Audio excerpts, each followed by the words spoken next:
All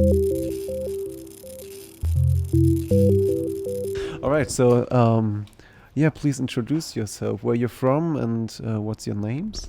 My name is Niv Shpigel. I'm originally from Israel, currently living in Berlin.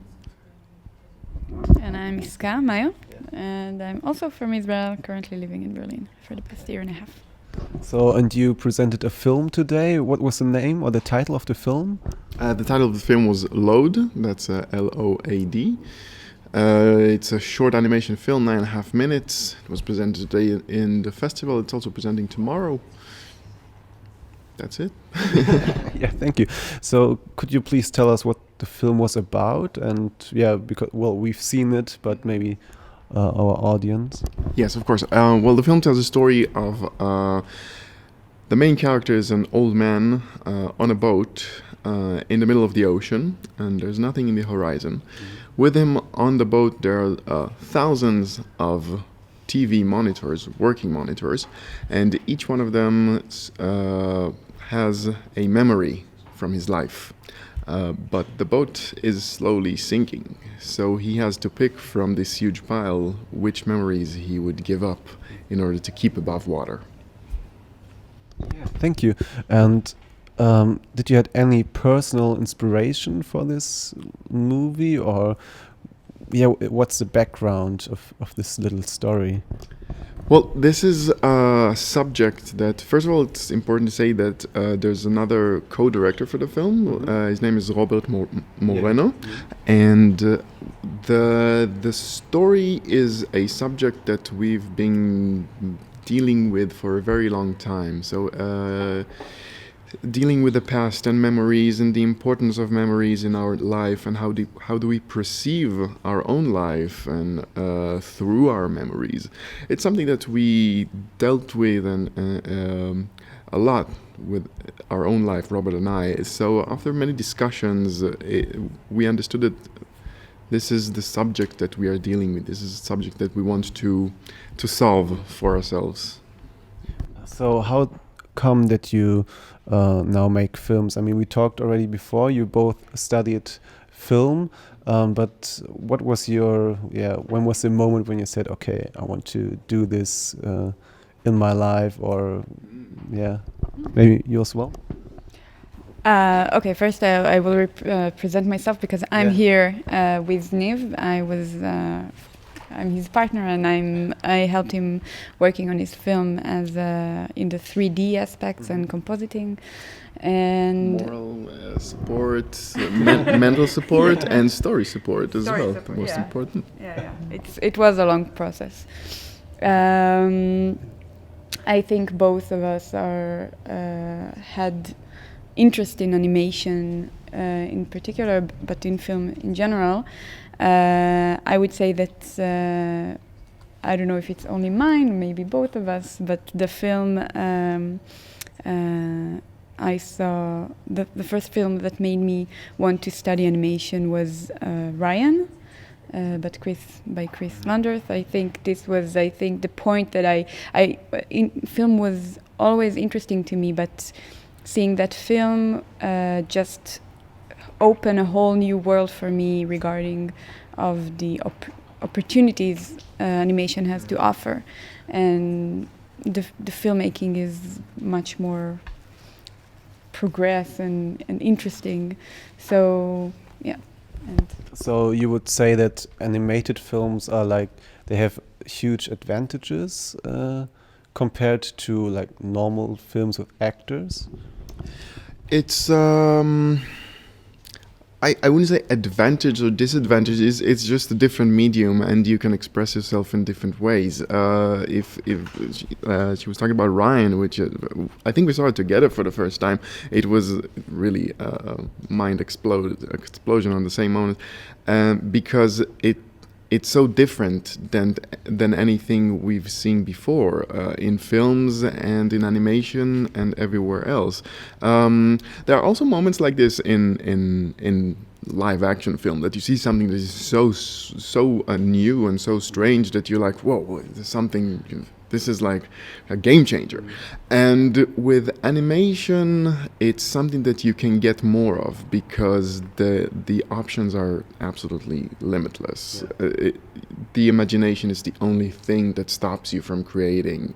But I do think that today, of course, everything is combined together, and there is more and more presence of animation elements in live action that you sometimes don't even see any difference. I mean, so this is like the future, I guess. Well, it's the present. The The gravity that came up 2 years ago. It's people ask themselves if it's animation or live action film because more than 90% of it is animated, except for the characters' faces. Everything is basically animated. You don't know that, but it is. I mean, you're not supposed to know that because you see the film.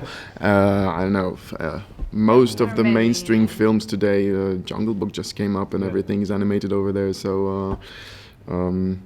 It's like a time that the limits of animation or live action are completely meshing together. So.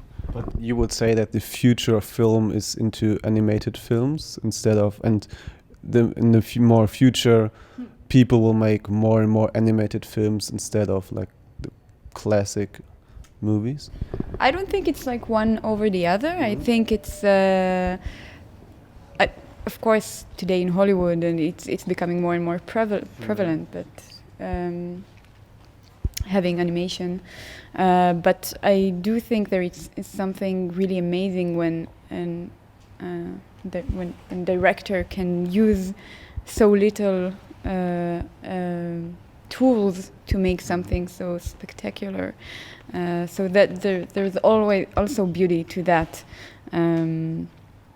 Like not using any technology and any animation and having something so smart and beautiful and amazing. So I don't think it's one over the other. It's just two different streams of genres maybe that would keep on existing. Okay. So tell us, you are like you are animating film and you make the 3D modeling, yes, or just tell us what for this special film, what was your part of this project? You directed, or did you also draw those pictures by yourself? Me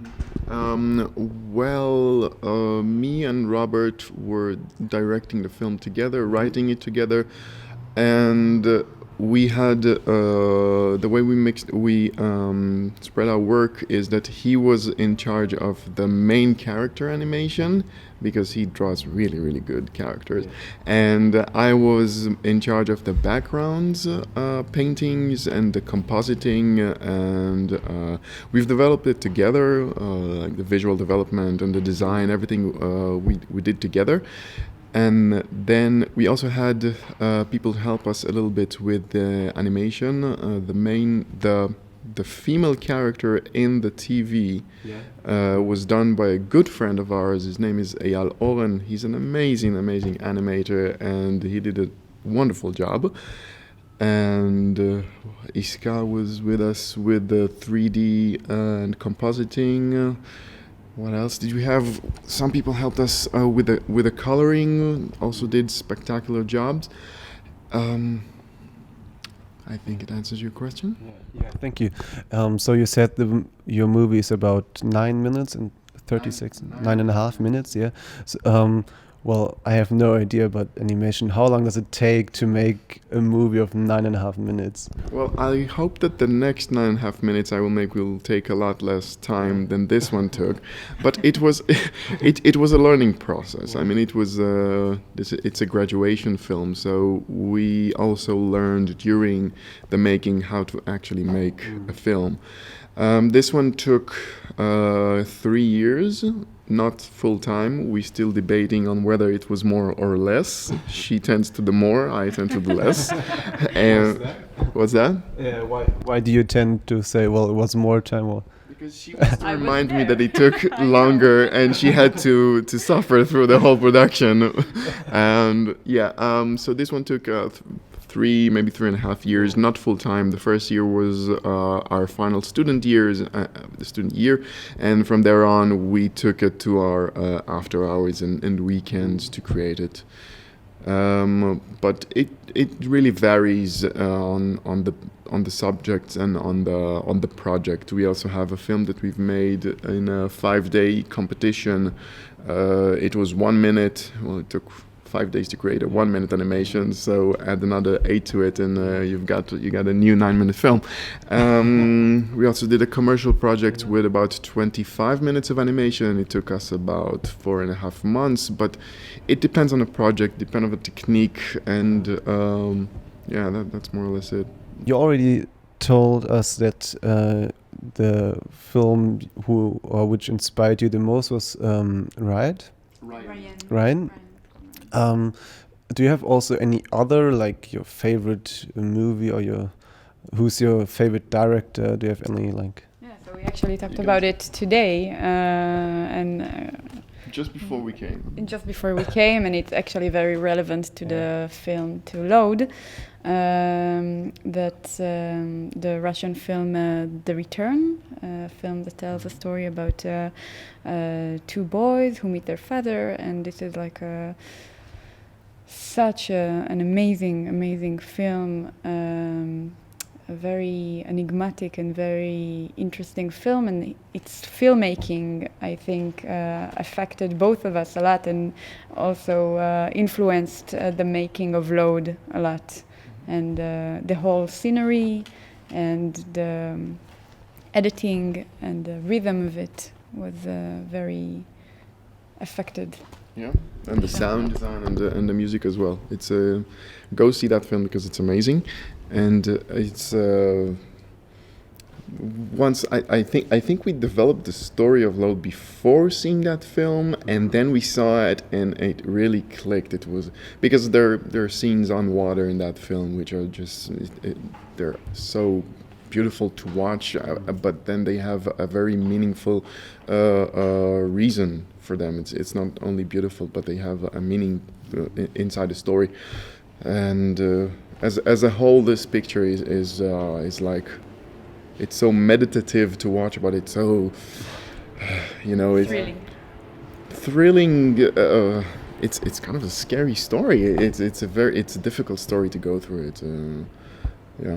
This is maybe the main inspiration for LOAD. Okay. Mm-hmm. So, and do you have any like advice for beginners? Maybe there are people who've seen your movie and they're like, oh, okay, I also want to become an animator, 3D animator. What kind of advice can you give to young people or to students who would like to get into this? Well, you start.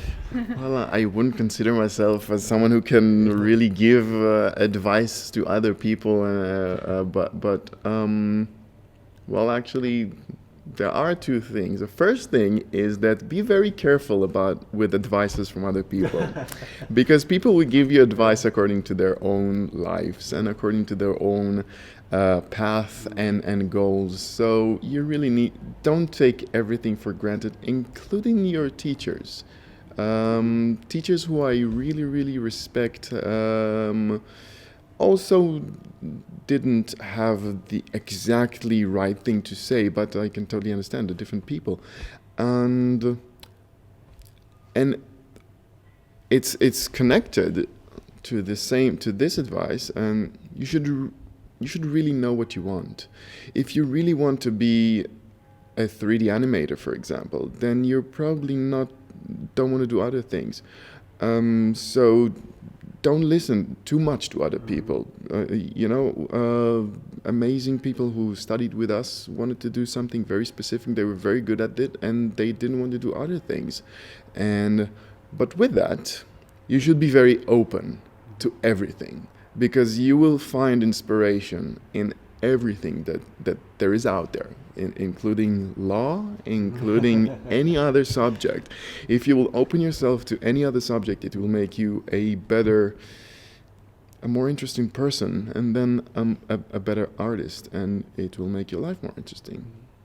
What a horrible and a long advice. You will tell more interesting stories, I guess, at the end, if you just keep yourself open. But yeah, so you just try to open your eyes and walk through the world and try to get inspiration, Yeah, well, especially when you start doing commercial work.